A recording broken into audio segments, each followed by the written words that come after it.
هاجم الأمير عبد العزيز نجل العاهلة السعودية الراحل فهد بن عبد العزيز ولي عهد أبو ظبي محمد بن زايد بأبيات شعرية نشرها على حسابه الموثق بموقع تويتر.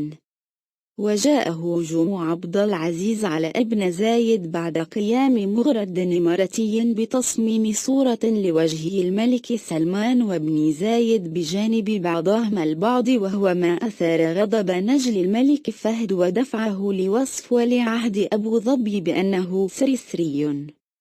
وقال عبد العزيز: اتحط صورتك جنب سلمان ولد عبد العزيز الفيصلي الخسيس مثلك ما يقربي كحيلان ما تصل نعلته يسرسري وجهك أسود وجه شيطان ديني في جهنم ترتمي. وأضاف في تغريدة أخرى: إبليس من فعايلك نشوان قال آخذ بجازه داميك خوين لاحش منة ولي للرحمن وليك ترميب ورافضي ومولوي باكر لجيت للواحد الديان إن ماتبة تراك بناره تكتوي.